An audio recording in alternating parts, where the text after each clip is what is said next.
Hello, ladies and gentlemen, and welcome to the Say Report. I'm your host, Devin Degger, and joining me, my host companion, Siege and Sarahwick. And Siege, and I'm doing it live. I'm calling an audible.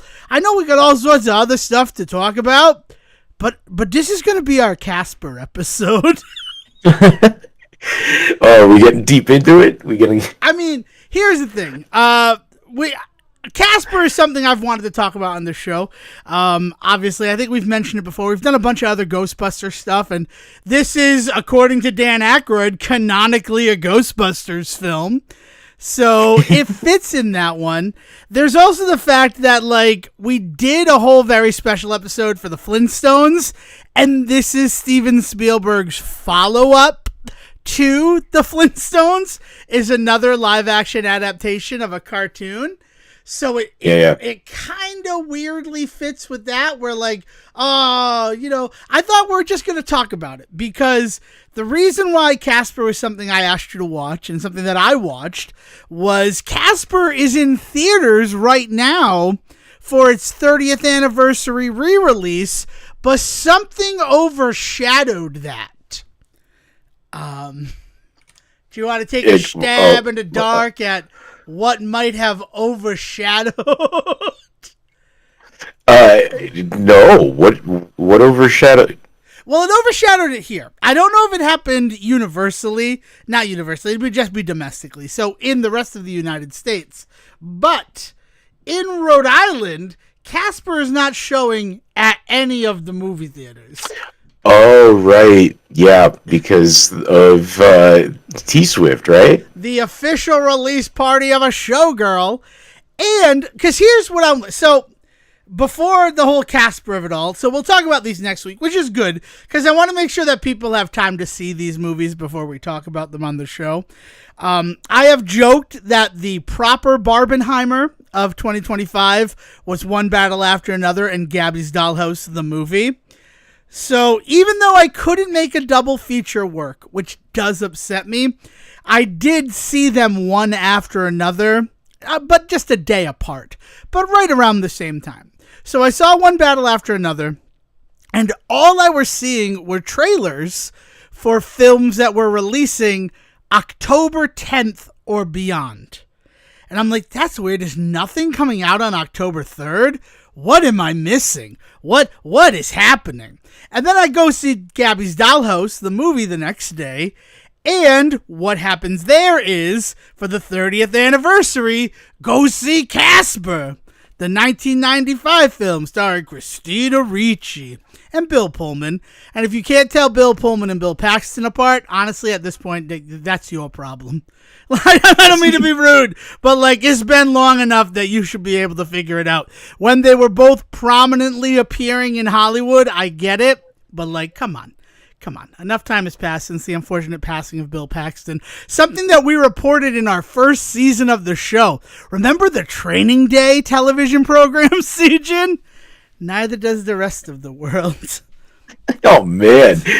But Bill Paxton was Denzel Washington, so... But yeah, so I'm like, oh, that makes sense, right? Casper the Friendly Ghost, 30th anniversary. Nobody wants to compete with that, I guess. But then I go and I look, and also re-released this weekend that we're recording this on October 3rd was Avatar: The Way of Water. It got a re-release into theaters. Any particular reason why that one happened? Because Fire and Ash comes out in December. So my guess is that they want to give people time to watch it. And honestly, there were no big releases this week.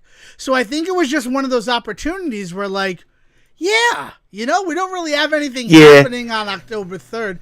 Literally, I'm looking at Box Office Mojo now. The only new movie listed is Taylor Swift, the official release of A Party Girl. Jacob's Ladder got a re-release, Casper re-release, a couple of documentaries, a film called Fairyland, but that's a limited release. That's not a wide release, though I guess technically Taylor Swift, the official release party of a showgirl, was a limited release, but that's limited in the fact of, it only plays these 3 days. October 3rd, Right. 4th, and 5th are the only time to see it. But so it's a lot of that. Oh, you know what? No, that's limited too. The Smashing Machine, the Dwayne Johnson, Emily Blunt, Give Us an Emmy, Please. Adaptation of Mark. Oh my God. Mark Kerr. Thank you. I knew it would come to me. That apparently went wide this week in 3,345 theaters and made a whopping 2.7 million on Friday. Good enough to put it in third place behind, you guessed it, Taylor Swift, and I have to imagine Avatar: Way of Water.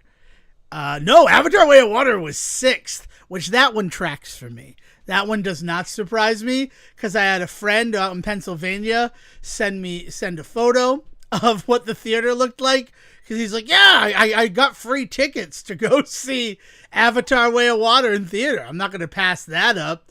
He was the only person in the theater. So I don't know what to do with that information. Where the tickets from? Was it like a scratchy old radio station that came in the middle of the night or something? Like, I mean, it was an AMC. I know, right? Like, that's the thing. AMC has started doing this thing where, like, you get a free ticket if you're a Stubbs member, but you don't know what the movie is. I wonder if it was through that promotion. They're having like surprise screenings, or what they're calling them. Number 2, with 3.3 million on Friday, October 3rd, was One Battle After Another. So that makes me happy. But again, that is not much more money like the Smashing Machine with 2.7. And we'll see how it all breaks out. But Taylor Swift official release party of a Showgirl, 15.8 on Friday. And I know it's only going to be in theaters for 3 days. I would not be surprised if somehow it made $1 billion.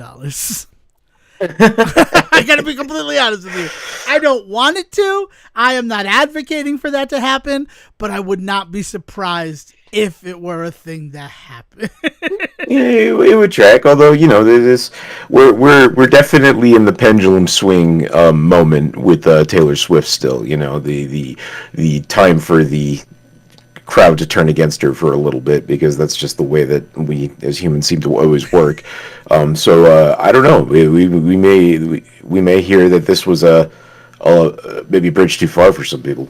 I mean, I will say, not that I'm looking for it, but it was really kind of talked poorly about anywhere on social media.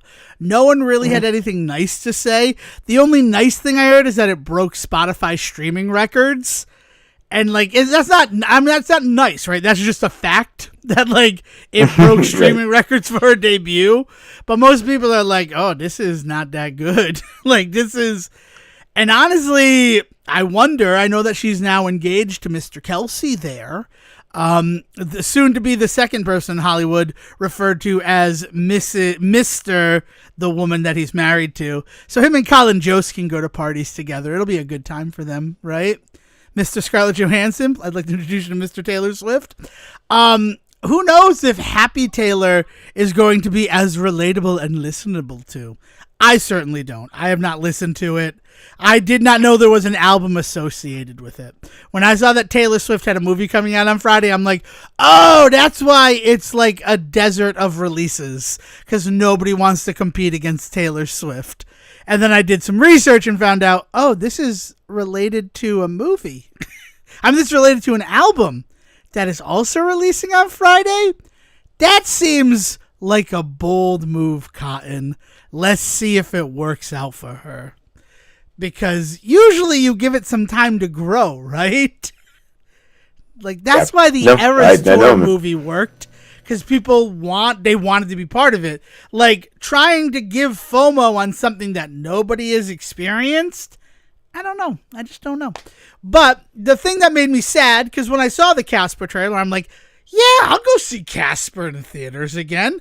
I remember seeing, I think I saw it at the Gardner Cinema, of all places. And I liked it. I really enjoyed the film. I was surprised. And then when it wasn't playing anywhere, I'm like, well, I'll watch it and we're going to talk about it.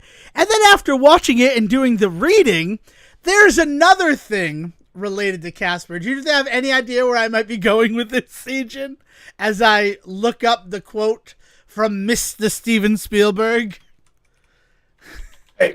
about No, Casper? I don't know where you're going with Spielberg. Oh, I well, thought you were going to start talking about like the whole like Casper like universe that we got put together. yes. I mean that obviously, if this is the Casper episode, this surprise, it's a Monday, but here's a Casper episode. We have to talk about Casper Spirited Beginning and Casper and Wendy, even just a little bit. Spoilers, I don't think I've seen either of them like start to finish. I've definitely seen part of them, but Yeah. here's why, because we're also living in Tilly Norwood's Hollywood right now. According to Steven Spielberg, because Sherry Stoner and Deanna Oliver, open parentheses, the writers of the film, close parentheses, had no background in writing a feature film, let alone live action, they originally approached the movie as if it was an animated film. When they presented the script to Spielberg, they asked, "Is it like animation?" And he said, "It can be. As a matter of fact, I wish more films were like animation." Open parentheses, this one is actually part of the quote, since it would be easier to control and get the filmmaker's vision out. Close parentheses. So the writers had no limits in their script on what could be done, and only saw Dr. Harvey and Kat as live-action characters, while everyone else were portrayed as over-the-top cartoons using more toon logic throughout the story. And Steven Spielberg, so not 95, but Casper comes out in 95. Actually, by all accounts, the other reason why we're doing a Casper episode, right, a secret surprise Casper episode, is this is another film that happened because of Teenage Mutant Ninja Turtles in 1990. This film hits, and they're like, oh, we got to make a Casper movie. In fact, Steve Barron, director of the 1990 Teenage Mutant Ninja Turtles film, was the first person they approached to direct. And he turned it down and is on record as saying he kind of regrets that decision. Now, we're going to talk about the film. We're going to talk about what happens in the movie. And maybe we can, suss out the why behind that. But I do want to, highlight Steven Spielberg when he gets the first draft of this film is like, man, I wish everything was animated so that I, as a filmmaker, had more control. So, as we are on the precipice of Hollywood signing its first artificial intelligence actor in Tilly Norwood, don't be surprised that that's a thing that might happen. Because 30 years ago, give or take, like five, either way, directors were like, wouldn't it just be great if we could just manifest the actors? Then they'd have to do what we wanted them to do. Yeah. Which I guess. Was like the idea that it was going to be something like almost like Cool World Roger Rabbit style. Is that like where the thought process was? I mean, that's exactly what it is. The film is a blend of live action and CGI. This is also the distinction of having the first main character who was all computer generated imagery. Casper of Casper 1995 is the first example in Hollywood history of a lead who was completely computer generated, which is not 100% true, because introducing Malachi Pearson is still like doing the voice. It's not like they just Casper doesn't build completely in Windows 3. Casper is not AI. And now you understand the title. But it's just, I did not realize until doing a little bit of research after watching this film, just how in the Say Report's wheelhouse this particular film was. Of course, the Dan Aykroyd as uncredited as Ray Stantz in this film was enough for me to be like, someday we'll have to talk about Casper on the Say Report. And Father Scarducci there, right? Father Guido Sarducci, Don Novello's character. Who I think we've actually talked about on the show before. Oh, yeah. How could we not talk about? It's just, and we grew up. I don't want to be these people who say something like we grew up in the golden age of filmmaking. We kind of did, though. Like, I'm watching. You know what I watched last night just for fun? I'm trying to do a movie every day in October. That doesn't necessarily mean like horror watching or hollow watching, whatever the nomenclature is for people who watch horror films all Halloween. Because my movies have been, it's only 5 days, so you can hold with this one. One Battle After Another, Gabby's Dollhouse, the movie, Blinded by the Light, because it'd been like a minute since I watched Blinded by the Light, Men in Black, and then Casper today, this like very early this morning.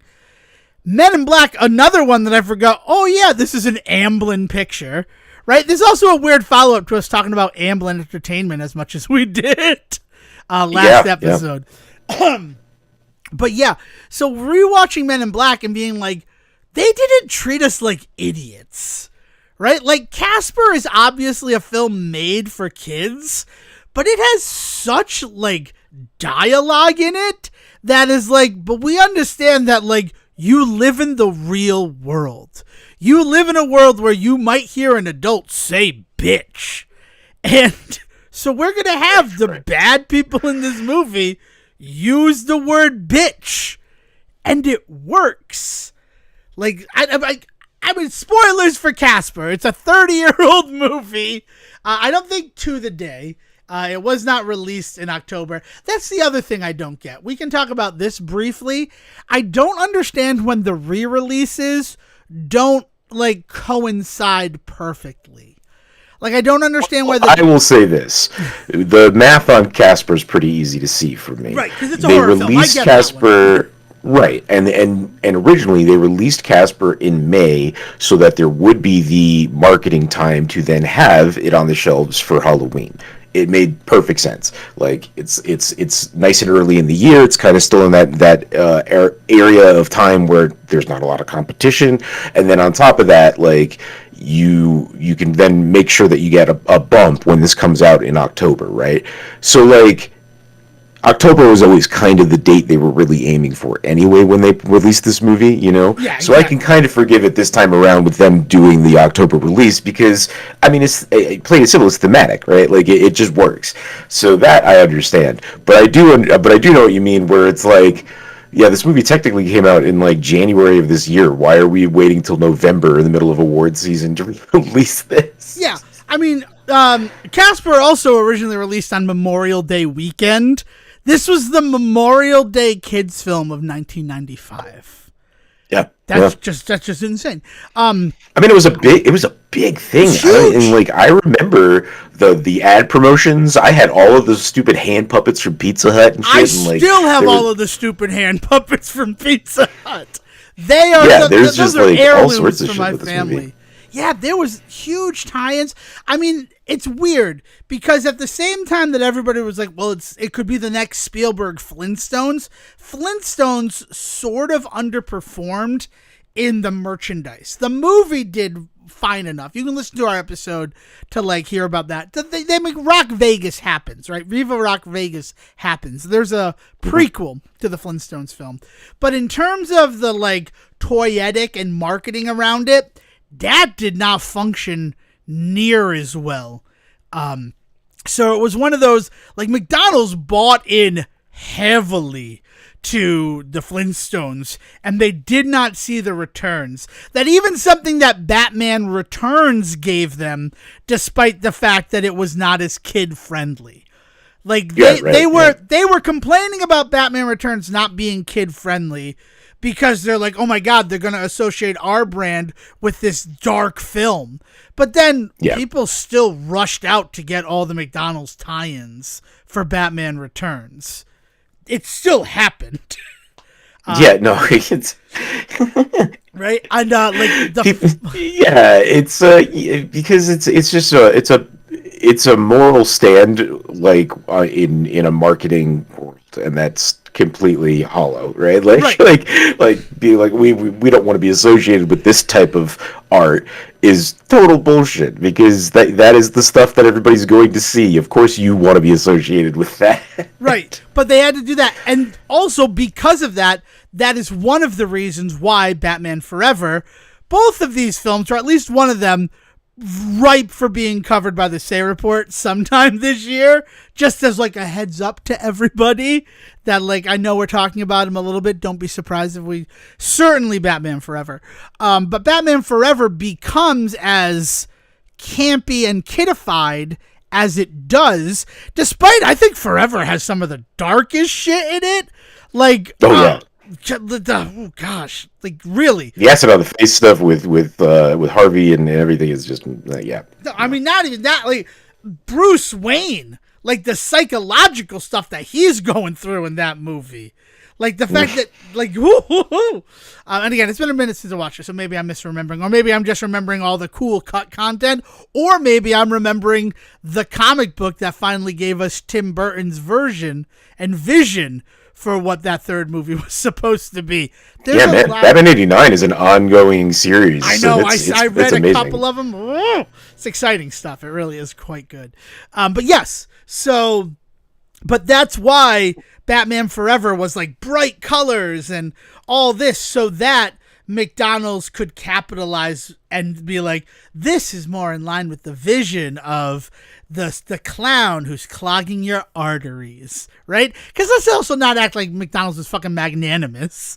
We want kids. Right. You're killing America, right? Well, that's what I mean. It's like it's a really hollow kind of move on their part that clearly is just them taking some bullshit like moral stand, which means nothing when you are when your audience isn't on the same page as you. It's very it's just gross. Like the way in which McDonald's has tried to affect the movie industry really kind of gets under my skin sometimes. Culminating in the classic film Mac and Me, right? Like the ways in which they just kind of they really thought that they were going to be able to sway the way of Hollywood with some of their shenanigans. Yes.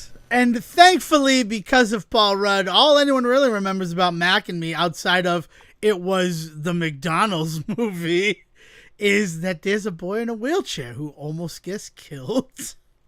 Thank you, Paul Rudd. You do us all a service in this act. Oh my God, man. But yeah. So we're talking about Casper because we both watched it. I really like this movie, as crazy as it kind of is. It is all like almost everything in this is fabricated. Not a lot of it exists in the Casper stories from Harvey Comics, and then later there was a cartoon. So there was, but when Casper. Like, what is the era of Casper? Because Harvey Comics, when I think of Harvey Comics, I think of, like, just the oldest comics there are, right? Like, but is that even true? Well, were they actually, the oldest comics. Nothing is older than Archie, as far as I can recall. So Casper the Friendly Ghost first appears in 1945. November 16th, 1945. So we are talking about a 50-year-old IP at this point. So Casper is not a whole cloth invention as a character, but then the movie wants to get so deep into like the lore, it has to just invent stuff, because that was never really what the point of the Harvey Comics was about, right? Yeah, he's just kind of like a friendly ghost who's going on adventures. We don't need to know what he was before that. What are you, crazy? Yeah, it was much more like, it was like watching like the old Hanna-Barbera cartoons of just like, he's just in zany, wacky adventures this week. I feel like the Casper comics are kind of like in the same wheelhouse as if you were reading DuckTales at the time, or Donald Duck comics and things like that. I would go Donald Duck. DuckTales, Carl Banks famously put so much depth into the DuckTale comics that if you compare those to the show that we got in 87, you'd be like, how is this even an adaptation? They're like Carl Banks was cooking with the DuckTale comics, but Donald Duck is a perfect analog. Because Donald Duck comics, that was just basically, let's put this angry duck into all sorts of situations and laugh at him. And that's basically what Casper was like, sometimes with no explanation whatsoever, Casper would just find himself in a setting, in like a, oh, he's in an old west town for some reason in this one. Like that kind of weird shit would happen. Yeah. But it was very gentle. Like Harvey Comics they were the first comics I was allowed to read, and like I wasn't even technically allowed to do Archie comics yet. More because I wouldn't care. Like what was like 10-year-old me, like get with an Archie comic in my hand, was not really impressed. But at least Casper was like fun, right? And I had some Wendy the Witch ones too, and things like that. Richie Rich was Harvey, but was he in the same world? Was it ever established? All I can think of is that wonderful Simpsons where they're like, is Casper the ghost of Richie Rich? Richie Rich, right? Even capitalism could not make him happy, and in death he had unfinished business. No. I don't know if they ever interacted, to be completely honest with you. It seems like a thing that, like, easy money. Like today, it would make sense. Richie Rich, Casper, and Wendy is apparently a comic that existed. Now, and Richie Rich and Casper. So I don't know if it is like it's popular spin-offs, but that could very well just be an anthology where when you pay your 5 cents for your pulp comic book, you got a Richie Rich story and a Casper story, or a Richie Rich, a Casper, and a Wendy. Like that. Yeah. Like, I don't know. I honestly, Casper as a character is someone I kind of know a lot about, but also, like, as I opened up to talk about Casper today, and I know it was a surprise, total audible for Siegen. There's a lot I don't know, and a lot of what I do know has been cemented because of this film, Brad Sieberling's 1995 film, and then the subsequent animated series, The Spooktacular New Adventures of Casper, which I'm trying to open up the episode guide. Here it goes. Because there's a Field of Dreams one that I'm fairly saying, it's just Field of Screams. It is the finale of the first season. And it is like, they got almost all the people to like reenact the roles of ghosts that they played in Field of Dreams. And it's just like, that's crazy that they did this. I didn't even know. I saw Field of Screams before I saw Field of Dreams. And if they didn't at least have them voice it, they did make all of the ghosts look like the actors who portrayed them in the film and not the other way around. Casper, I'm trying to remember. There's an arc at some point in that show with Tim Curry, isn't there? And I'm trying to remember what his bit was. Jim Cummings. What? So I'm on the thing. I'm not seeing Curry as a character at all in that one, but maybe he's not top cast, right? Maybe he's later on, especially if it comes in. John Astin in an episode. Nora Dunn. Tim Curry. He played a pianist in one episode in 1997. That I was gonna say, wasn't he a piano? But then I was like, no, I'm thinking of the organ from Beauty and the Beast. But no, he did do the piano bit in this one. All right. So I don't know what it's about. But yeah. I had 4 seasons of this show, man. I remember. And I remember the like reruns of it later on ABC, Fox Family, whatever it was eventually when you were watching it. It weirdly, it was one of those kinds of movies that, like, I don't know, everybody around me seemed to like, and just kind of existed, and like we were told it was going to be a big movie, and it was a big movie. There was merch everywhere for it. It just kind of just existed. Like, there was never any moment where I think people were like shitty about it, or like, at least not around me. Like, I don't remember there ever being a moment where people wanted to like, but also nobody was like shoving it down your throat as like the best movie ever made. You know what I mean? Like, you weren't getting either real response. Yeah, it's it just kind of existed is weirdly the best way to describe the Casper film from 95. Whenever I would like have conversations with people about this movie, I'm always like, "Oh, someone else saw that?" Cuz it didn't feel like something like I vividly remember the Monday after Home Alone 2 came out and the discussions that were going on in the classroom.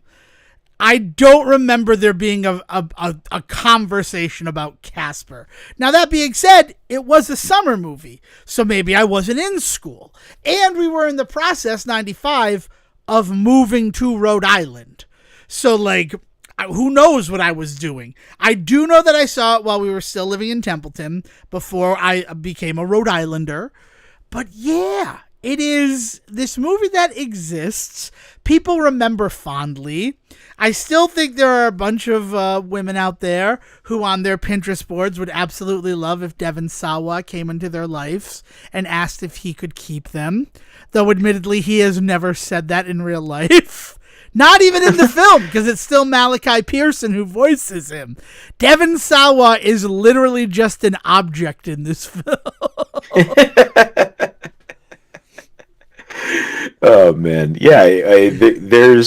There's a charm to this movie that is like definitely worth the watch. Like, this is not me saying in any way that I don't think this movie is worth your time. Quite the opposite. I think it holds up. Is one of the best things about it. Is like there's a lot that goes on in this movie that it really could happen anytime, any place. This could be a movie placed in 2025. I agree. I do. Like, it is timeless. The thing that does not age really well for me, and they try to do a good job, and actually the fact that their stories mirror each other. Quick backstory, I guess, in the movie is Carrigan is a bitter woman whose father has passed away, and while he gave millions of dollars to like funds to assist animals, he knew that his daughter was just kind of the fucking worst, so all he left to her was a condemned mansion in Friendship, Maine. But when she throws the deed into the fire, turns out somebody wrote on the deed in that kind of ink that only shows up when it's exposed to heat that there's treasure there. So then she's like, well, damn, my dad did leave me something. I'm going to go get that treasure. Come, Eric Idle. And we will be referring to the character of Dibs as Eric Idle because Eric Idle famously said, I don't even remember being in that movie. He was so miserable during that film that he does not remember being in the film. So they go to this mansion thinking that there's treasure that they can find. And the first ghost that they meet is Casper, which, like, everybody's freaked out by Casper. And I know that's the steez of the Casper character, is that it don't matter. You could be the friendliest person in the world, Casper. You're still a ghost, so everybody gets scared. Right. That's the whole joke. That's the whole bit with Casper. He's a friendly ghost, but people are always still freaked out. But people don't ever take the time to get to that part of it. They're all bothered. Really, Casper is a deep allegory for not judging books by their covers. Yep. Because if you took a second to get past the fact that Casper is a ghost, you'd be like, man, this guy's pretty cool, huh?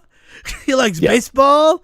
I like baseball. Again, very gentle comics. Like, that was really the bit. Dude, so gentle, in fact, that they really don't ever want you to think about the fact that for Casper to basically be a little boy, that means he had to die as a child.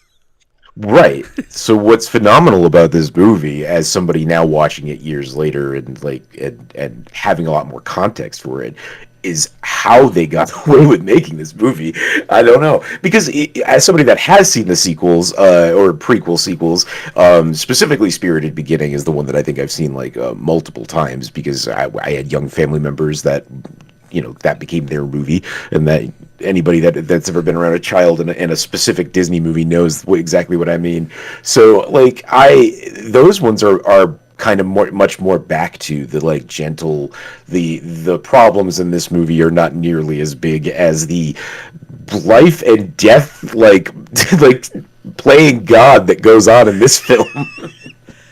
I'm going to say, you're not wrong. I love how dark this film is. It goes back to what I was saying about, like, we were growing up in this golden age where, like, we can make a kid movie that doesn't shy away from the, like, scary parts of this story, right? The fact that Casper is dead, the fact that we find out how he died. I don't love that it is basically a fable about, like, when your parents say to come in, do it, otherwise you're gonna die. I don't love that particular aspect. My dad got me a sled and I kept sledding, and they're like, it's time to come in, Casper, but I didn't, so I died of pneumonia. Oh, that's cheery, huh? Thanks for that movie. Yeah, but, like, you know, you want it to get dark, it gets dark. No, and, I does want to get dark. The darkness also of on the fine. other I don't side, love... sorry. Yeah, but the other side of that coin is what's going on with Christina Ricci and Bill Pullman, where with the loss of her mother and everything, right? And, like, they are fucked up by it. I mean, the entire, like, scene of Pullman getting drunk with the uncles, right, is because he's so depressed about losing his wife, and, like, it becomes, like, such a big thing for him that he decides to kill himself. Well, no, he does not kill himself. It is an accident. Well, no, it ends up being an accident, but like it is part of this whole thing where they're trying to, like, convince him to, like. No, they're gonna murder him. He never is at the point where they're like, man, this guy's a good hang. It's a shame he's alive. What if we kill him? And then he tells them, you know, that he loves them, that he forgot what it was like to live his life for someone other than Amelia. So then they're like, we can't kill him. Like he's a good guy. And then he steps outside of the bar and there's an open trench that he falls into, which is somehow darker than if the three uncles had just killed him right there on the spot. Like, why is there an open trench in front of a bar? Like, well, isn't it out the back? Isn't it out like a back door? I don't know. It's so even. Then, I always thought it was out the back. I always thought it was the idea was that it was kind of like a bar on an overlook, and he falls out the back over the overlook. But their construction is going on. Yeah. There's like some type of, like, construction pit or something he falls into. It's like, oh, we're working on the sewage line, so we're not using that door. But that door that he opens feels like it would be the main entrance to the space, not a back door.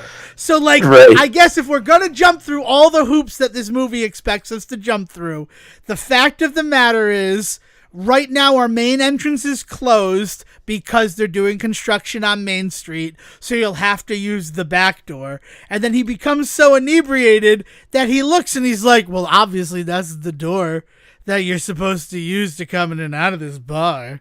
So I'm going to use that door. And the rest is history as Bill Pullman steps into an open trench and straight has a Looney Tunes-esque fall to his death.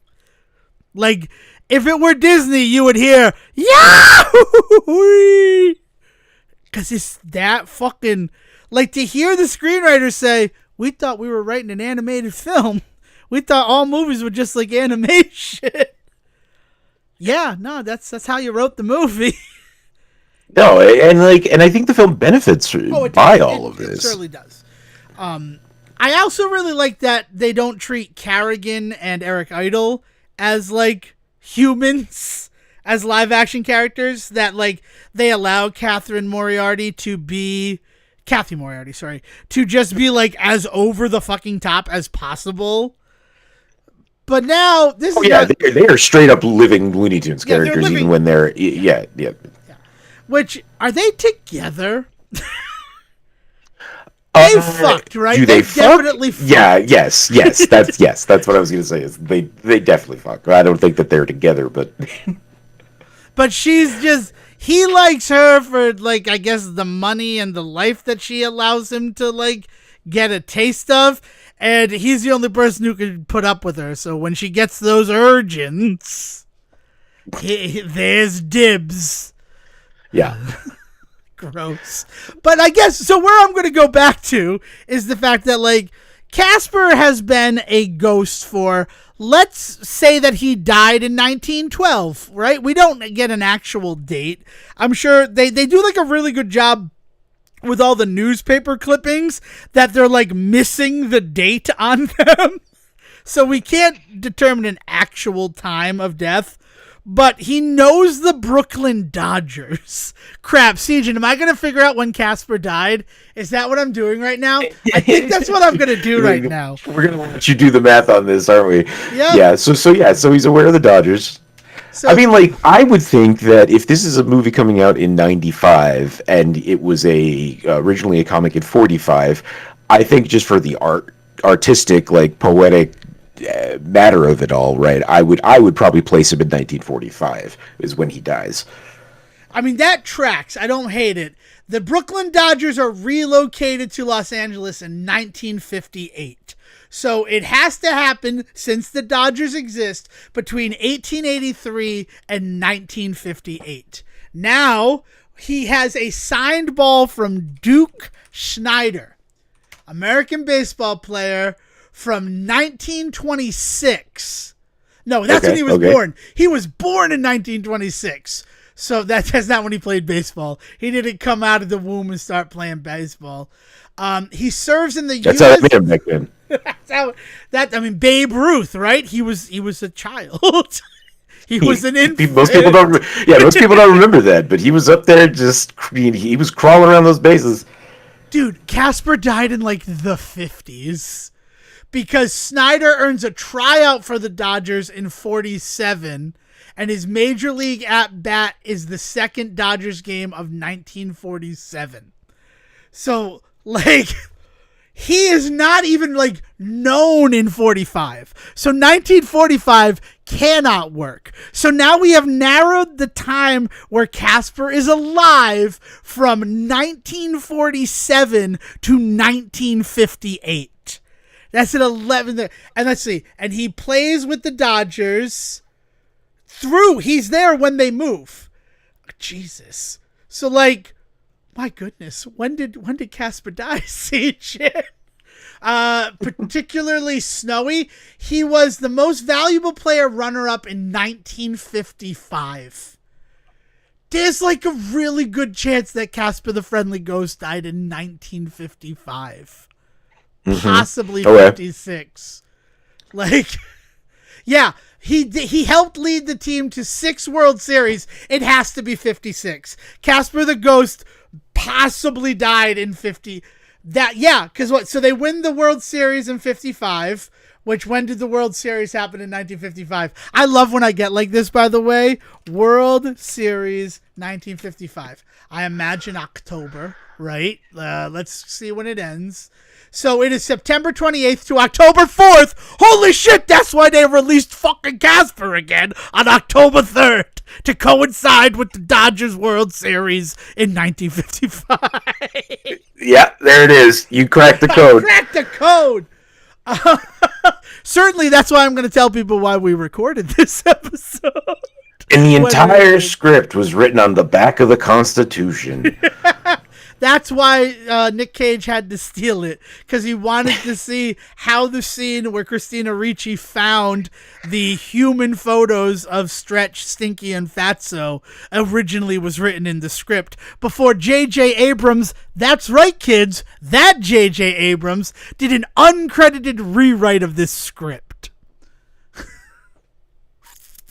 Because why the fuck not? So yeah, I was gonna say I think I had a movie novel where that scene does happen still. So yeah. Probably based off of an earlier script. There's also there's a storybook that actually includes the photo of them as humans. I was unable to locate a picture of it, but if I can, between us recording this and it releasing, you better believe I'm putting it into the supplemental material.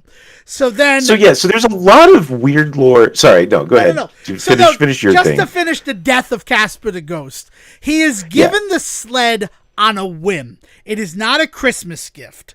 So he's given it, and I don't know when winter would have begun in Friendship, Maine, like what the weather would have been like.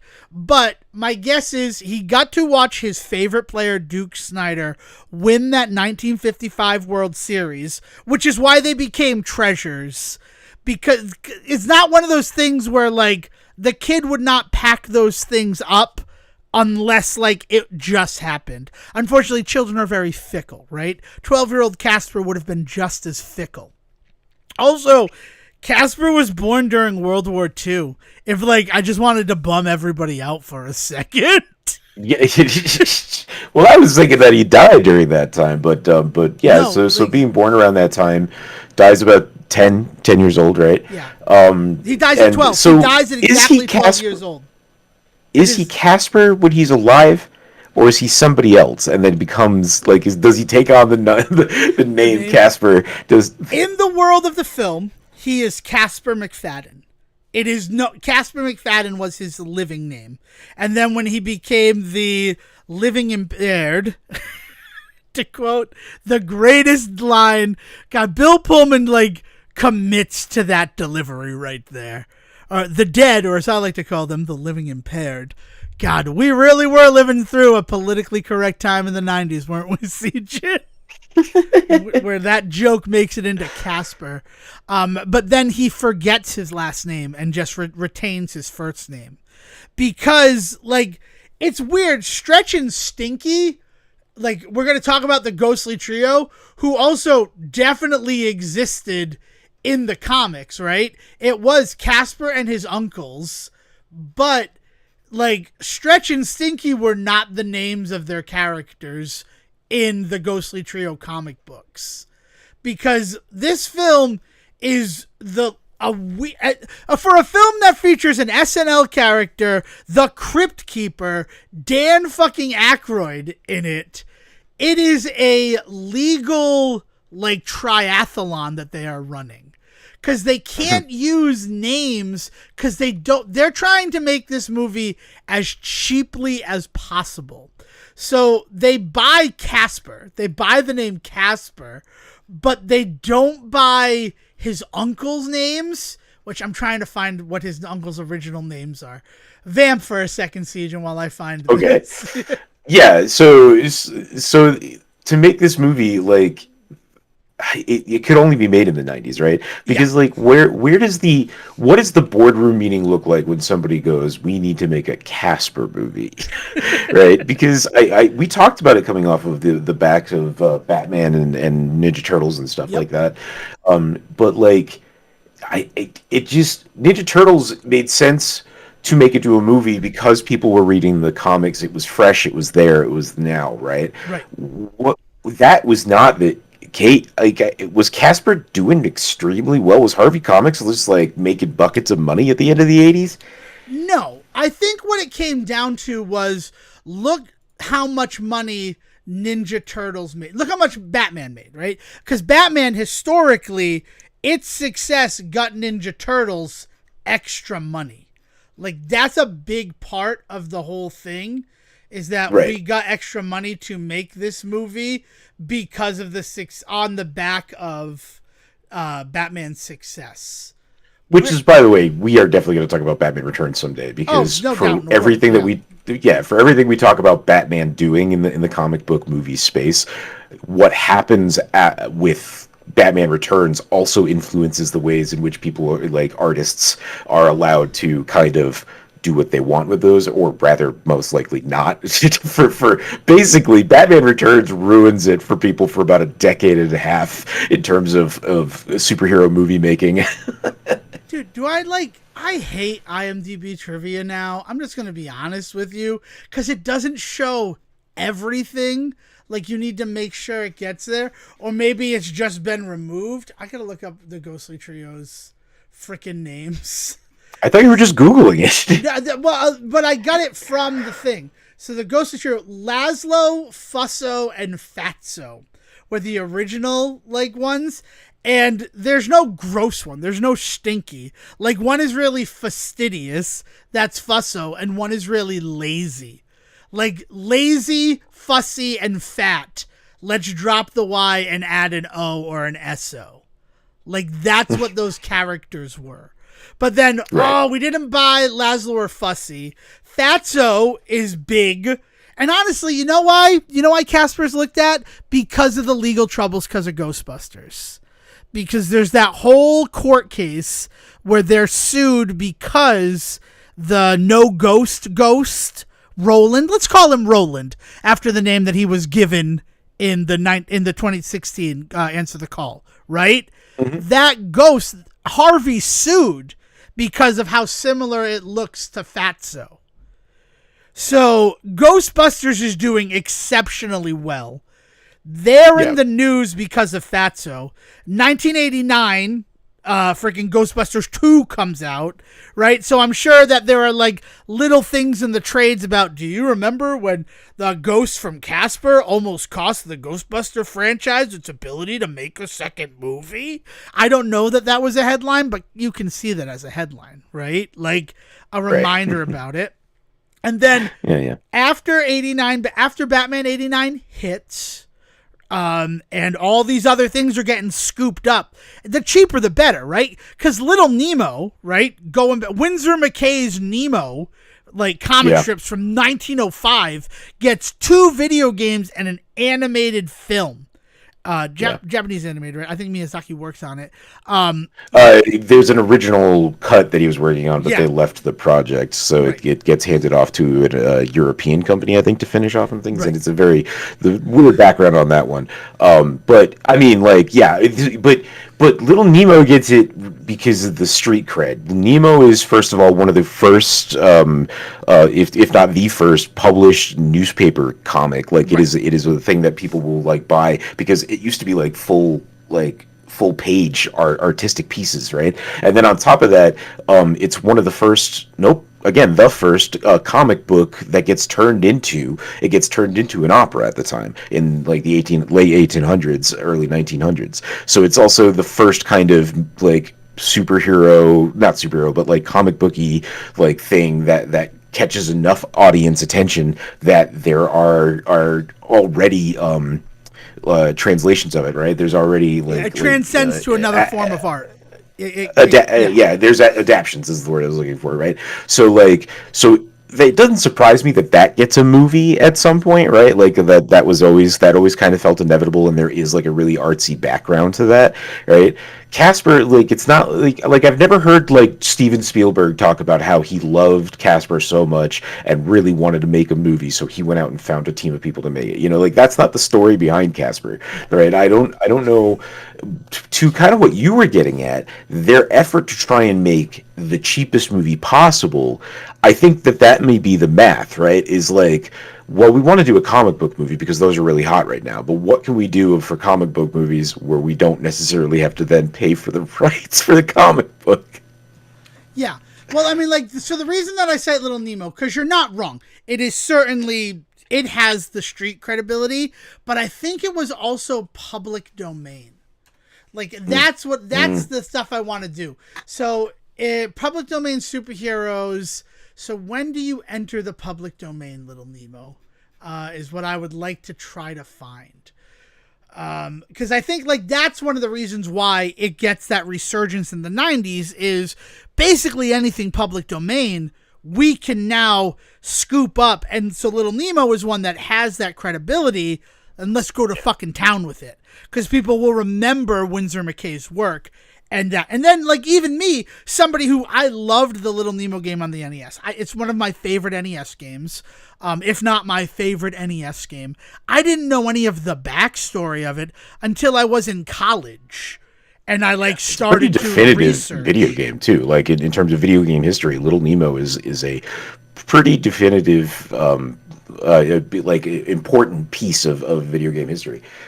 Agreed. I mean, yeah, it is. So that happens. So I think what it is that it's not so much, oh God, we have to do the Casper movie. It's the rights to Casper can be gotten really affordably, or Universal already has them because of everything that went down with Ghostbusters, right?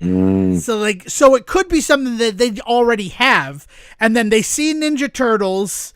That's what it really feels like, is that Ninja Turtles hits. Because as important as Batman is, Ninja Turtles, this independent comic book darling that does have a show in 87, but like really only that 87 series is the one that would appeal to the like people who are reading the comic books.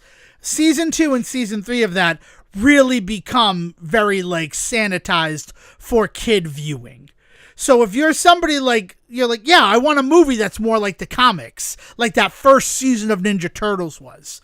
So then they're like, okay, but that's then becomes the blueprint of what they're going to follow. We're going to treat Casper with some reverence, like it's a real thing. We're not just making this for kids. What people liked about Ninja Turtles, because like, of course, I would love to bring everything back to the 1990 Ninja Turtles film. I think that I can do it. I'm very good at doing it. But I was very surprised. It's when I was like, fuck, we're talking about Casper all episode today, is to know that Casper only exists because of that movie. Casper the film only exists because of the Ninja Turtles film. That blows my mind, but it makes perfect sense when you consider everything that's going on in this movie. The darker tone of it. The fact that they do not shy away from the fact that, oh yeah, Casper's a dead 12-year-old. Right? Like, you having a good day? You want some more popcorn? Casper died. And then that 12-year-old is put into a moral dilemma of coming back to life himself or giving this now to this man that stupidly fell off the fucking back of a porch. Right. I mean, he's given that moral dilemma. I mean, so what I've been dancing around, I can't believe that it's almost taking me an hour of this episode to say it. Casper's got some real incel vibes in the beginning. Casper, as much as his motivation is, I want to make a friend, he sees freaking Christina Ricci on the TV and like, oh wow, her dad's a ghost psychologist and she's super cute. I got to do whatever I can to get her to come here. So like Casper does some pretty nefarious things, some pretty un-Casper-like actions, but more like spooky if we're going to talk about other characters from the Casper canon. To like manipulate Christina Ricci to come into his house. And then like the way that he's like, oh my god, there's a girl in my room and she's on my bed. Like it's like, but like, and you want to on the one hand be like, yeah, he's just a 12-year-old kid, right? So he never really got to learn, but he's also been alive for like 40 years. He's 12 plus 40 years of death. And we see that, like, Fatso, Stinky, and Stretch have learned about the world since they passed away. So, why hasn't he learned other skills? Yeah, right. Where is the growth? Did he? Why is he stunted in a way that the rest of the world doesn't seem to be? And also, we know that he has access to television. Right? And yes, he's watching Mr. Rogers' Neighborhood at the start, but he eventually winds up watching hard copy. You think that's the first hard copy he ever watched, Seijin? I don't know why I said that as if that was your argument. I don't know why I made you the face of this was Casper's first hard copy. I apologize. No, I'm just sitting here reading about all the Casper video games but I was specifically trying to find the one that was about the movie because the Casper movie game, it's this really weird Super Nintendo, what's the escort? Super Nintendo is the one that I'm talking about. Yeah, but it's like a giant escort quest. Like you're trying to like safely get Christina Ricci's character like through various like things in the mansion, and you have to like possess things in order to move them for her, and like you need to attack enemies and things for her to make sure that she can get through safely. If you leave her for too long, she can get taken away by Corrigan and it's game over. It's like it's a wild game. I've never really played anything else like it. I mean, it's Natsumi, so that totally tracks. I mean, they published it. I guess Interplay is the one who made it. And that also tracks, because we've talked about Claymates and some of their other stuff that is just like, yeah, we're really kind of just pushing the envelope here. We're just doing wild shit, like, just to see if we can. Jeez, I don't know. Do you play? I'm real interested in the Casper video game for Super Nintendo. It reminds me a little bit of the Rocco's Modern Life game, Spunky's Dangerous Day. Yes. Where the whole thing is, that's a whole escort mission to keep Spunky alive. And all he's trying to do is kill himself. Yeah, here we go. It apparently uses the exact same engine as A Boy and His Blob. Yeah, that tracks, to give you an idea. Yeah, so cool.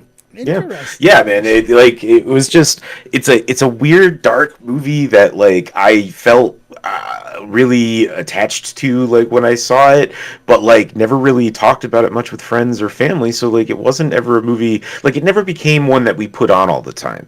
You know what I mean? Like, and I don't know why, because it was good. Like I don't know why this wasn't one that clicked for my groups, I guess. I guess the nice thing is that because I didn't watch Casper all the time, it has like that special reverence still. It didn't get watched into oblivion. And sure, some of the movies that I watched into oblivion still have that reverence, right? Three Ninjas is one that jumps to mind. Because like I watched that to fall asleep for probably an entire year. Once I got that VHS. I will admit that. I'm sure I've said that before, right? We're doing a Three Ninjas episode this December on Knuckle Up. So, like, yeah, I cared about Three Ninjas.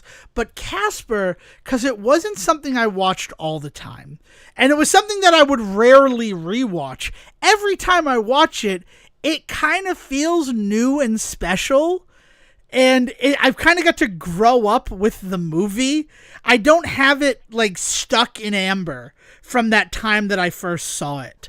While I have those memories of when I first saw it, watching it this time, it's like, how fucking crazy is it that the class just gets to say, we're having our Halloween dance at your house, and you just gotta fucking deal with that. Yeah. No, you probably shouldn't do that. It's like for real haunted. It is so fucking irresponsible that she does not stop that from happening somehow.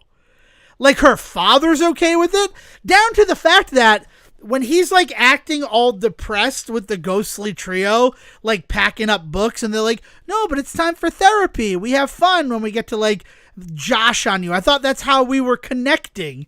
And he's just like kind of quietly stomping around the study, packing up books. I'm not entirely unconvinced that he's not using reverse psychology on them. Like trying to get them to like realize that if he doesn't play along, then they don't get to have fun. So like by not giving them anything, they're like, well, no, there's something wrong with him. We have to take him out of the mansion. Because weirdly, by doing that, he clears out the mansion so that Kat's school can have their dance there. Marshwood Middle School. Let's give names, right? Because all the names in this movie are fucking insane. Everything is a compound word. Right? And I have no problem with it, but everything is a compound word, down to the fact where when you find out that the screenwriters for this film had never written a screenplay before, it's like, yeah, no, that's why they employ a lot of screenwriting 101 shortcuts. Like, you need a location name? Just combine two words. But I really do enjoy the film. I do. But he does. He gets the ghostly trio out of the mansion so that a bunch of 13-year-olds can come and have a dance there. That's real nice, Sijin. Yeah. But it's irresponsible because as much as, you know, Kat asks Casper, can you hurt me? And Casper says no. They could fucking hurt you. They can't hurt you alone, but they can pick up swords and stab you in the heart. That's a possibility. Yeah, and the motivations, like of the uncles, is a little unclear to me. And like, I'm not saying that I needed them to clarify. I'm saying, to your point, why would you allow people to come in when you don't know? These guys basically are murderers. These guys are psychopaths. I mean, they're racist against the living. Like, without a doubt.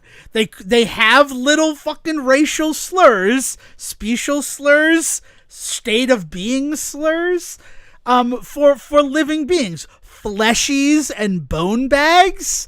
Like, that's hate speech, right? In 2025, that's hate speech. Yeah, Like, man, undeniable. I don't know, dude. Like, I don't love that I just said that. It's just a fact. They are not good. They are not good people. They're not, and they weren't.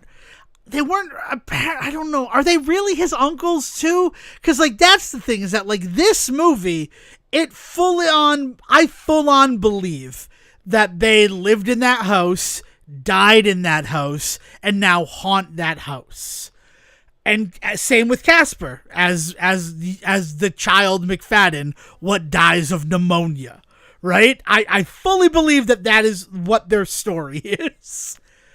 I don't know. I always assumed that they were not actually his uncles, but just three older ghosts that saw an opportunity to push around a little one and that's have what a nice place to live. beginning is.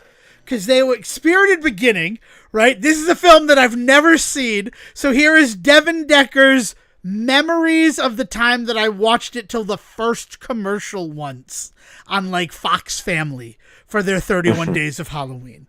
Casper dies, and much like Harry Potter, he gets on a magical train to go to ghost school to learn how to be a proper ghost. He is thrown out of ghost school because he is friendly. Ghost school is like ghosts are not friendly. Kick fucking rocks, Casper. And yeah, it's basically he goes to learn how to haunt things, and he doesn't want to learn. I don't want to do that. I want to be friendly. So then, Stretch, Stinky, and Fatso were also thrown out of this prestigious ghost academy. And when they see that he has been thrown out, they're like, oh, if we could teach him how to be a scary ghost, they'll let us back in. We'll prove that we deserve to be part of this school. So there's no actual familial relationship there. Right. Yeah. As right. based I on think it's just always kind of just which is been canon. that they pick him up. Yeah. Right. And so and one of the things that they establish is that the ghosts can go places, like they can leave the property. So like it's not like where you have rules like Haunted Mansion establishing that like they can't exit the grounds and stuff like that. Yeah. No. I feel like they can at least go around the town, right? But the idea of the fact is that no. You go to ghost school and then you're assigned a place that needs a ghost. So, yep, okay. Mm-hmm. I don't know. It's there's also the fact that freaking the Ghostly Trio are kind of like Larry, Moe, and Curly, like. Yeah.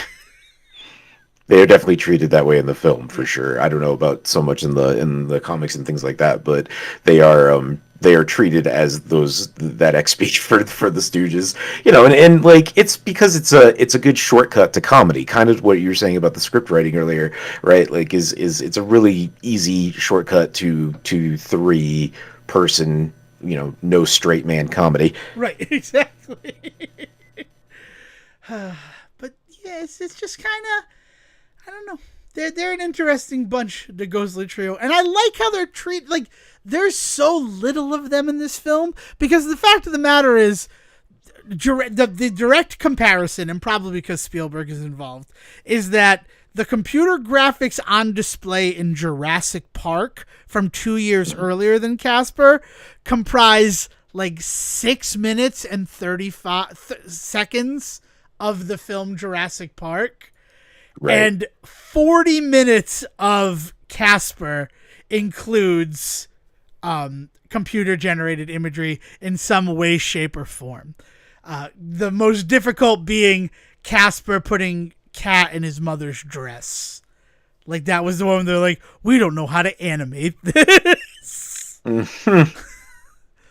But Oh, but man. yeah, so like there's the reason why the Ghostly Trio were going to have an extended musical sequence that is cut out because it would have added millions of dollars to the budget to give them a musical number. Millions. Oh, but how much I would give to then have Fatso do the rap break that that it would have inevitably had, right? I think Stinky might have done the rap break. Oh, Stinky gets the rap break? Yeah, I think the middle child gets that one. Like, I think Fatso ends up being the best singer. We do get to see Fatso sing, and character-wise, he was always sort of the most musical of the three of them. I mean, we do get to see them sing as Little Richard at the end of the movie. But I think that Stinky would have come in and then that va would be like a green stink cloud that is also that last word he ends his rap on. We're the Ghostly Trio when we're here to say, this is our house, go away.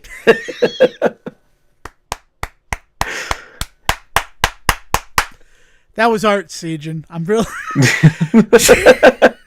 Look, man, you gotta keep it on the same level as what this movie is, right? Right, but all I see is freaking Ted Danson when he's on the sports show. I'm Rapper Sam Malone, the sports reporter. It's like, okay, thank you for that. Like, and the fact that, like, I do love that stretch is so Boston coded. I love it. I do love it. They are older ghosts. They are much older ghosts. They did not die within 40 years of this movie, but fucking Casper did. Casper's only been dead for 40 years based on the timeline that this movie gives him. That blows my fucking mind.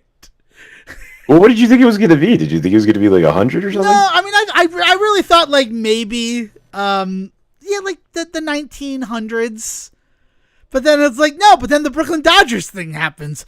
And he has a signed ball. Like, there are enough clues for us to know roughly when Casper died. He probably died the winter of 55 into 56. Yeah, so like mid-50s, yeah. Well. I mean, 55 is nice because then we can say that it's been 40 years since he died. And then, of course, as a 40-year-old man, he's like, man, I gotta make some fucking friends. Because we all know how... changes. What? I gotta make some fucking changes in my life. Yeah, right? How old is Bill Pullman supposed to be in this movie? I'll look up how old he actually was in 95, but I would like to see how old you think the character of Dr. James Harvey was meant to be. I think probably placing him around 40 years old is fair. Yeah. Like, so he was 42 in real life.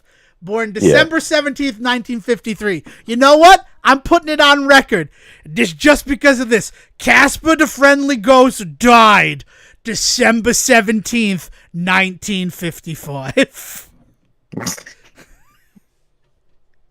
There you go, everybody. Yep, and we did it. And that's why he got the sled. The father had bought him the sled. J.T. McFadden had originally bought him the sled as a Christmas gift, but on December 17th, when it snowed, he gave his son the gift early so he knew his son would have an opportunity to enjoy it. Little did he know that he would enjoy it for the rest of his life. Oh, God. Right? I mean, that was sad. Now I need to know. Well, what day of the week was December 17, 1955? It was a Saturday. It all works. It all comes together.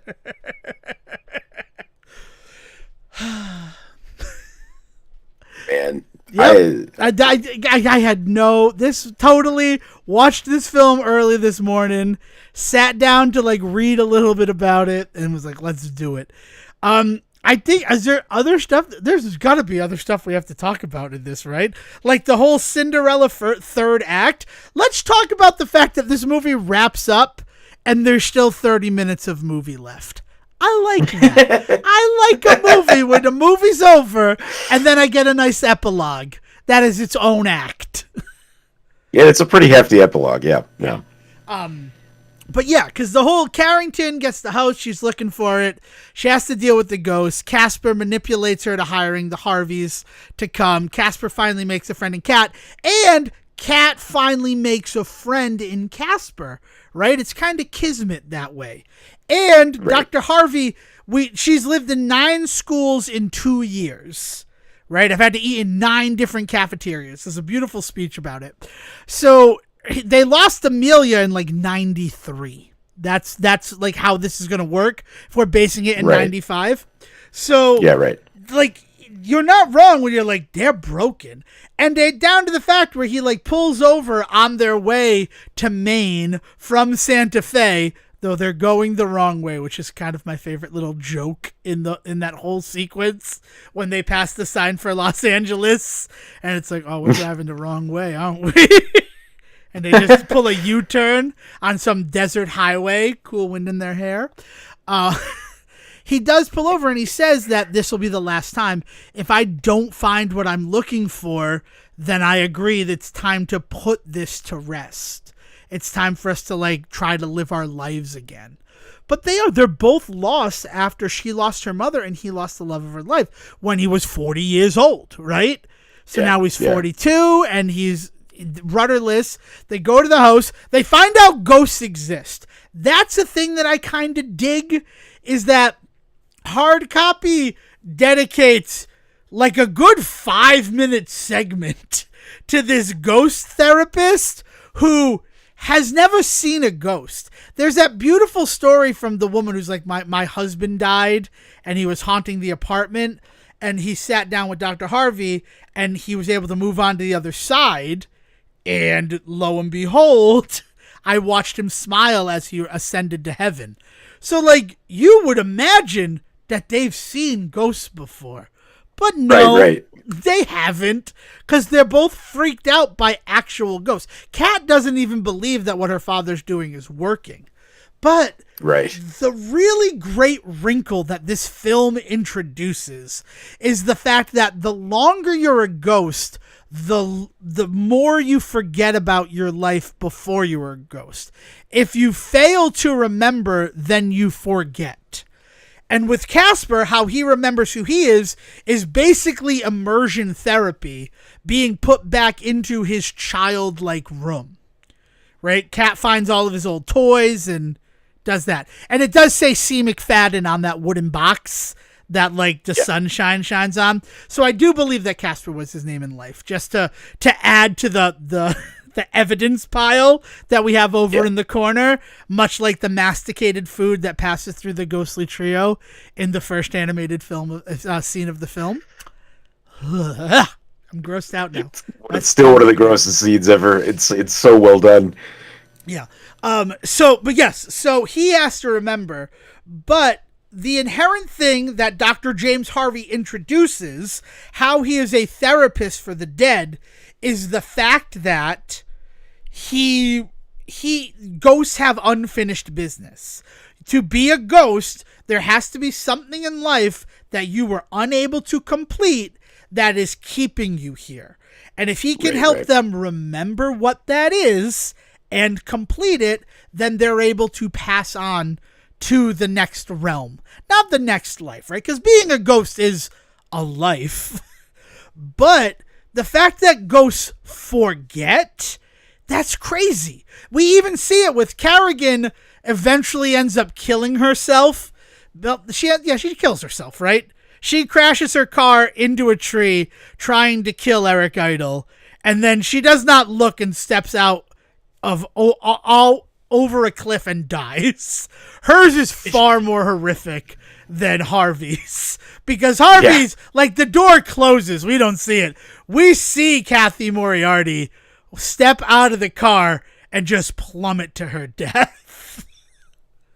We don't see the aftermath, but we see a ghost, and she says the bitch is back, and I'm like, she said bitch, and that's wonderful, because that's a real word that people use in the world. Just like when Eric Idle says, I'm going to get a dog and name it Carrigan, a bitch just like you. This film, what is this film rated? It's got to be rated PG, right? There ain't no way Casper's got got a G rating with all the bawdy language. Yeah, no, the dark imagery and stuff like that for sure. No, I'm pretty sure it's a PG film. I would bet money on that. It is PG, especially in '95, right? Like, there's no way that they would even like skate it under the G of it all without people finding out. Plus, they're trying to appeal to that Ninja Turtles thing. And one of the complaints, if you're listening, right, because you're in Hollywood, you're listening, one of the complaints is that it wasn't darker. So, like, if we had done a G-rated Casper movie, it wouldn't have done well. And you know what's fun about that, Sejan, is we have the proof. Because while they made Spirited Beginning and Casper Meets Wendy, those films were not successful. Right. They were both straight to VHS, though, weren't they? Or they were both straight to video, keeping it going. But they also wanted to make a live an actual cinematic release as well. That's why they're mostly prequels, so that they could do a sequel that actually featured the Harveys again, or that was a continuation of this world. So we'll do this stuff to keep interest alive. But then when both of those did not do very well, they're like, maybe we don't do it. Plus, by the time they were going to go into production, Christina Ricci, who notoriously hates this film because she didn't want to do another horror kids film after doing the two Addams Family films where she played Wednesday, like, she is like, I hate watching that movie because I see that I'm not trying in that film. Which, like, weirdly works for her character, though. Like, that, like, it's strange that she sees that. And, of course, I mean, you've acted. Right? We've both acted. Like, excuse me, you can look back at a performance and be like, man, I really wasn't giving my all. But she's supposed to be this person who, like, lacks any sort of permanence in her life. So why wouldn't she be disaffected and aloof? Yeah. Like, No, I mean, like, I never really, again, it's not the kind of performance that I would, like, tell everybody, like, you really want to see her put the work in, go see this movie. But I don't think by any stretch that she's, like, lacking in the film. I think that she does a lot of the heavy lifting in a lot of moments, because there's a lot of time where she's not talking to anybody. She's just talking to, I imagine, a tennis ball and a stick. That's exactly it. She is acting against a tennis ball. I think one of the reasons why, if you are watching it, though, like if you're Christina Ricci and you're watching your performance, Pullman is so committed in this movie. Like, yes. Even to the fact that, like, there's that moment after he leaves the room, like he brings up Kat's stuff to her room, and he, like, trips on a stair, and that is not in the script. That's just a real thing that happened, but it is such a realistic feeling moment from, like, the character that he's portraying. Because it's one of those where, like, oh, did I trip, or was that an actual ghost? Because he's so, at that moment, still trying to prove that this house is haunted. Right? It's his last chance. So, like, oh, was that someone, like, tripped me, or did I just trip? And it's all, you don't see his face. All you see is his back. And the work that he does in that moment alone is incredible. Like, even when you can't see the guy's face, he's acting his ass off. Almost literally. So I can imagine where, if you watch what she's doing, and, you know, she knows what her mental state was and things like that, that you're comparing yourself to Bill Pullman and Casper, you're always going to think that your performance was lacking. It's just an unfortunate thing. Yeah. And you also hear, like, there's the story of how Devon Sawa, spoilers, so Casper dies. His unfinished business is to make sure that his father is not lonely once his son is gone. But his father dedicates the rest of his life to building a machine to resurrect the ghost of his son, called the Lazarus Machine. Because these people had never written a screenplay before. I almost wonder if they're like, we'll call it the Lazarus, but then eventually we'll think of an actual title for this thing. We'll fix it in post, and then they just never, Like, oh, Lazarus, that's great, right? It's a kid's film. They'll get it. Every kid knows the Bible. Old man Hollywood strikes again. Sorry.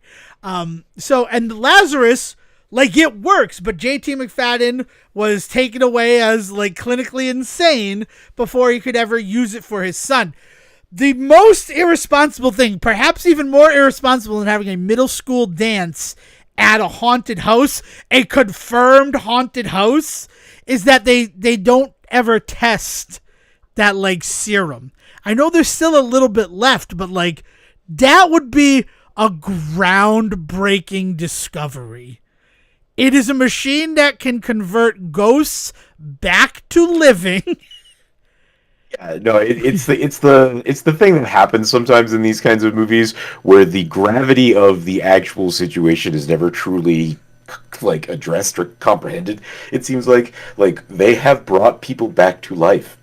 This is insane for a plot in a kid's film. Yeah, Bill Pullman died. That's always part of his story.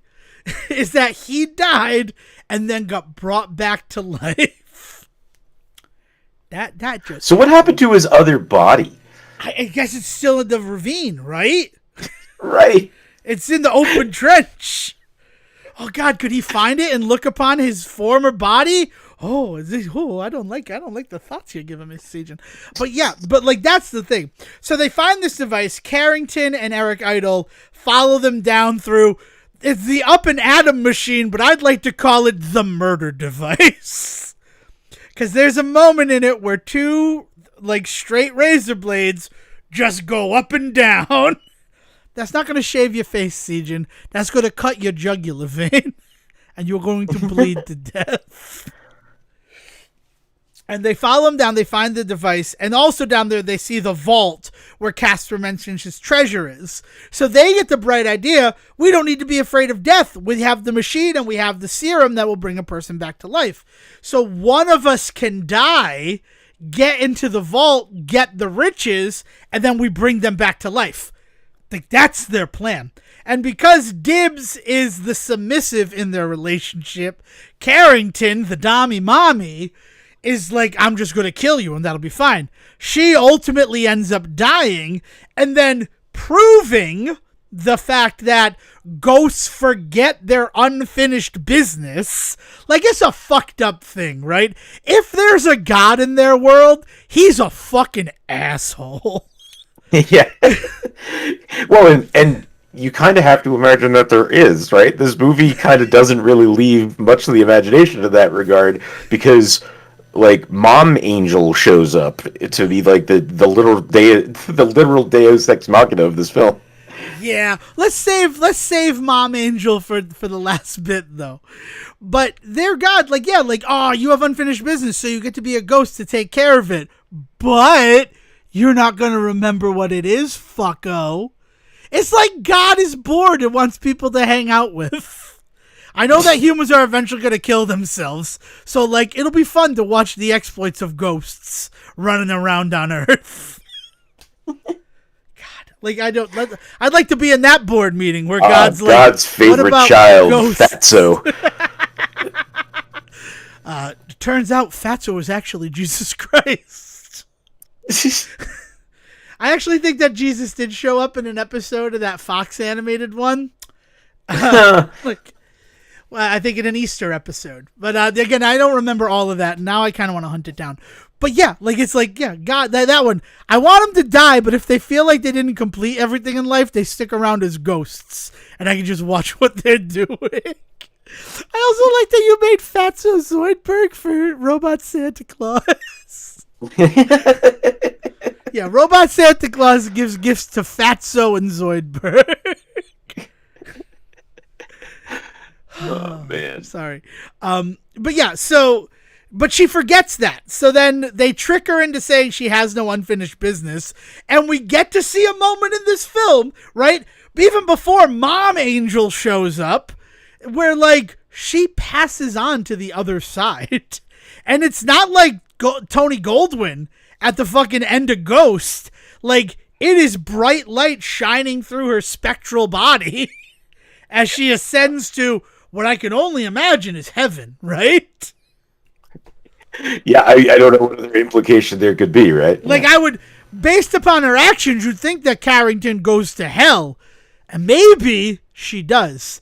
Because Casper's selfless act of not allowing himself to return to life with his father's Lazarus device, but restoring the deceased Dr. James Harvey after the accident outside of the bar, gets him like a Cinderella-esque wish that is delivered by Amelia Harvey, the deceased wife of Dr. James Harvey and deceased mother of Kathleen. That's a moment before we go into this. Hard copy says his daughter Kat, short for Kathy, but then at school, the teacher says we have a new student, Harvey Kathleen. What's the name, Sejan? What's her name? I'm sure that it was a complete and very thorough thought in some writer's mind when they made that mistake. Yeah, her name's Kathleen, right? Yeah, we didn't have hard copy say it a couple of scenes earlier. Yeah, no. But yeah, Amelia comes down. We see she's an angel, but she's an angel dressed in red. So the implication could be that in this world where ghosts are real, and there is a second realm of ascension after our lives end, that heaven is actually the red place and hell is the white place, based purely upon the fact that Carrington, who was a terrible person in her life, is seen bathed in white light, but Amelia comes down in red light, dressed in a red dress. Or maybe moms just went to hell. Maybe Mars Needs Mom was an allegory for hell needs mothers. The demons are mom sick. But yeah, so she comes down and she gives Casper kind of a shitty thing there, right? Because he's like, wait, it's like he goes, it's sort of a Cinderella thing where she'll allow him to return to life so that he can dance with her daughter. But it's not till midnight. It is until 10 o'clock because he's only 12 years old. He's 12 plus 40. We've established that. Technically, he's 12 plus 39 because December 17th, 1995 has not happened yet. But if I'm going to abide by my own crazy logic. All of that being said, he's alive in human form for what, like, how long did it take him to put on the pirate costume, Sejan? Did he waste all of that time getting into costume that he could have been with Cat? Did she completely fairy godmother it, right? And give him not just the human costume body, but also I certainly hope so, but then he only had 5 minutes to be human again? I guess that's more than most people get. But wait, I need to look up Remember Me This Way by Jordan Hill, the love song from Casper. From Casper, yeah. Which I just need the length. I need to know how long it is. So the song is 4 minutes and 24 seconds long. So he got 5 minutes to be alive before it was 10 p.m. And honestly, that's probably a good thing, because if he had until midnight, I bet they would have had sex, Sejan. I do not doubt for a second that she would have lost her virginity to Casper in human form. And then she would have gotten pregnant, and then the hot sheets would have read, "A ghost got me pregnant." Ghost baby. Ghost baby. And that baby's name, Daniel Phantom. Because he's half human, half ghost. You see, it was for the audience. I know you know. You've celebrated all of Butch Hartman. I can't continue with any Butch Hartman talk here. Fuck that guy. Fuck that guy hard. We're having a fun time talking about Casper, but it's kind of a nice moment that they do it. They get to kiss, right? And that means that there is some actual attraction between them. So, if he were given any longer than the 10 p.m., this is his only time to be alive. She was responsible. That's a good mom. That's a good mom who makes it so that the ghost who's in love with her daughter is not human long enough to have sex with her. Way to go, Amelia. Angel Mom of the Year, 95. Well, and it's one of those things that where you see this kind of thing, you see this happen, right? And you have to think, well, so does that mean that everybody else that lost a mom in this life just didn't pray hard enough for them to come back? Wow. Like, if this is something that could be done, like, why is this not happening left, right, and center, right? Like, Well, because Casper did a truly selfless act, but he still hasn't completed his unfinished business.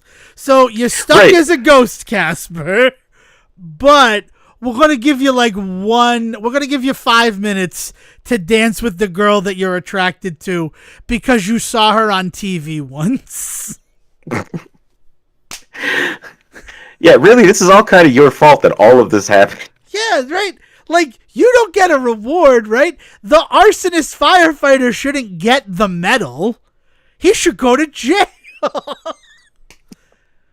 That's what happened in Backdraft. Was that the same year? I think it was. Was Backdraft 95? It might have been 93. Is Backdraft 95? I'm looking up Backdraft. Backdraft is 91. Backdraft Yeah, I was 2 gonna is say, I 19 thought it is was older than that. 2019. How did we miss a Backdraft episode? Actually, I've never seen the movie, I'll be honest with you. That's just a fact of my life. But I know that the person starting the fires is a firefighter themselves. Because that's the trope.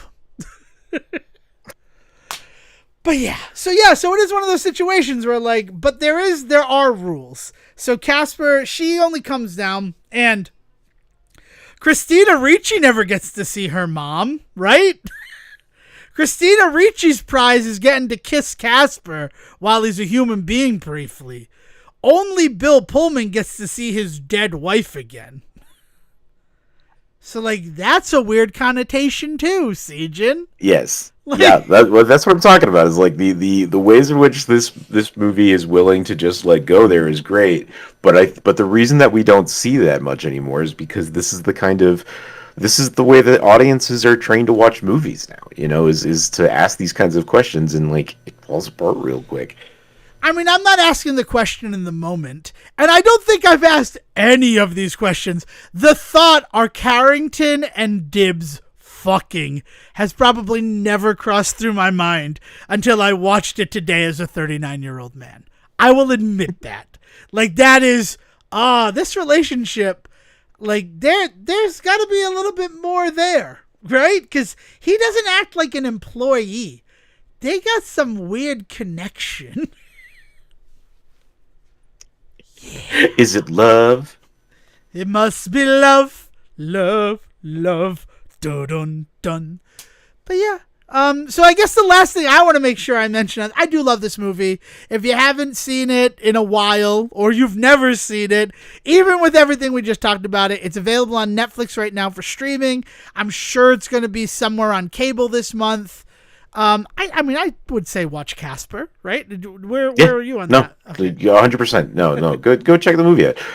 Like I was saying before, it really actually feels like it holds up. Like this, like going to see this movie in a theater today. Like, yeah, of course.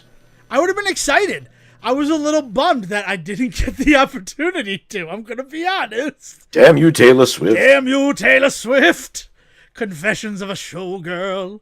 I'm sorry, but yeah. So that whole part of it. But then, Sejin, did you happen to clock the song that was playing during the Halloween party before "Remember Me This Way" came on? No. Was it like Monster Mash or something like that? What was it? It was Humpty Hump's "The Same Old Song." Oh my god. Which is also the headline song of another film, Nothing But Trouble, featuring Dan Aykroyd. Uh-huh. That is just, the other problem with Casper is that I have never been reminded by a movie to such a degree that, like, we don't make movies like we used to. Like, that inside baseball reference right there, who was that for? But it's got to be a reference, right? You don't randomly put on that particular Humpty Hump song in 95, right? Well, or, you know, they had, like, it had gotten bought for the rights, umbrella rights for the studio, so that like right, Yeah, which like again, Universal. Double, I could So, almost I could so I guess a couple of things, just other while we're talking about like the high school of it. The director of Casper was almost Alex Proyas, who we were talking about, a year ago when we discussed the first Crow film. This was almost directed by the guy who directed The Crow. And dear God, does it feel that way, despite the fact that Proyas walked away from the film after like 3 weeks when he realized that he was not going to realize his vision. But see, at this point, then it rains, and he stands on the roof with a guitar. Casper is carrying a guitar the entire movie. I don't really know if Casper was known for like playing guitar. Casper has to have a guitar the entire film, or I'm walking.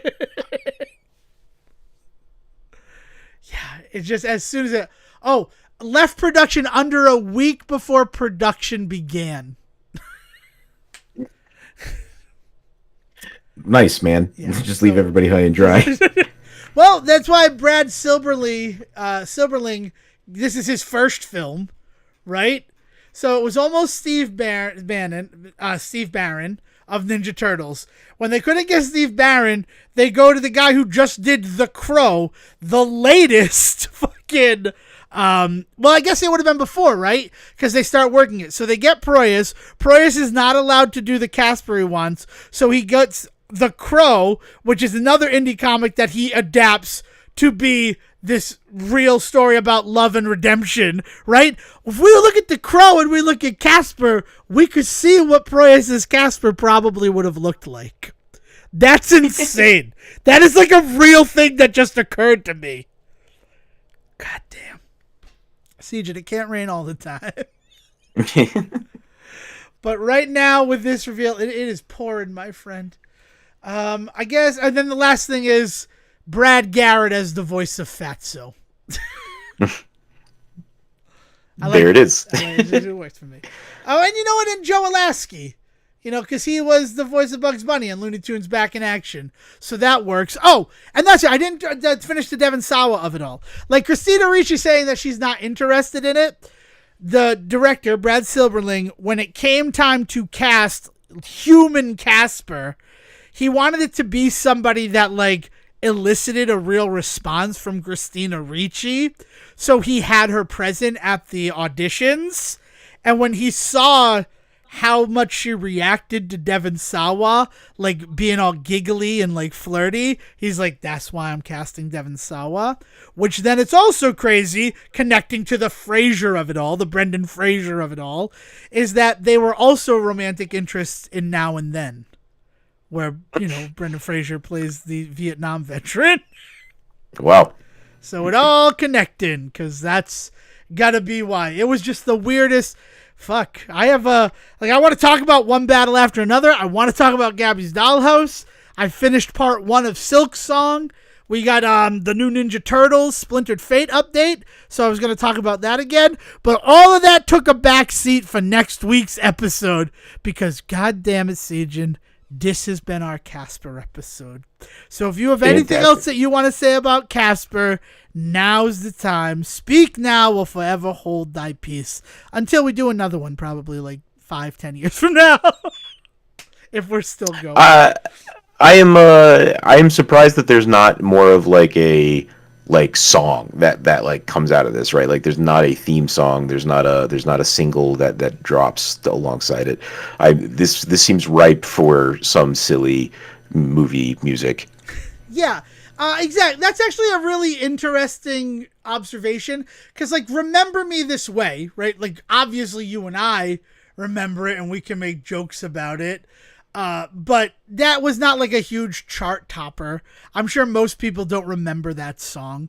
And then also the Little Richard cover of the Casper the Friendly Ghost theme song, that goes fucking nowhere. So they try to give this one like 90s music vibes, but it just doesn't work. Also, Casper's Haunted Christmas and Casper's Scare School. Those are two other ones. But Haunted Christmas might be the same universe as the other movies. Yeah, because it is, his friend is the same from, Spirited Beginning. So that is probably the same universe. But Casper's Scare School is an all CGI. So that one is not. Fun. That's fun. Okay. Well, thank you, everybody, for joining us for this episode of the Say Report that I hijacked to talk about the 1995 film Casper. If you're still listening, thank you. I know that we kind of went a little off the rails, but if you want to keep the conversation going after all this Casper discussion, if you have different evidence of the day that Casper died, we'd love to hear it. We have a Discord where you can bring that conversation. Invitations to join are available wherever we are on social media, which as of this recording is still Facebook and X, formerly Twitter. So you can go there, get the invite, join the Discord. If you're not on social media, as so many people seem to be these days, you can also find an invitation if you send us an email directly, thesayreport@gmail.com. We'll facilitate you with an invitation to join the Discord. You can speak there, or we can communicate just via regular emails. Send those to thesayreport@gmail.com. And if it's for me, Devin Decker, or him, Siegen Sarowick, just put our names in the subject line, and we will make sure that it is only read by the Say Reporter that you want to communicate with. Again, that doesn't necessarily mean that they're not going to bring it to the show to be like, dude, you're not going to believe this email that I got. This girl actually had a ghost who became a human when she was 13 years old.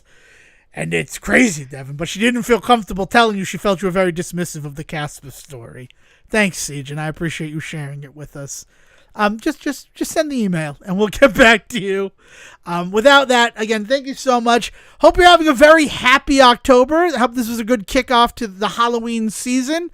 And without further ado, William, please bring us home. Bye. Thank you for listening to the Say Report with your host, Devin Decker and Siegen Sarowick.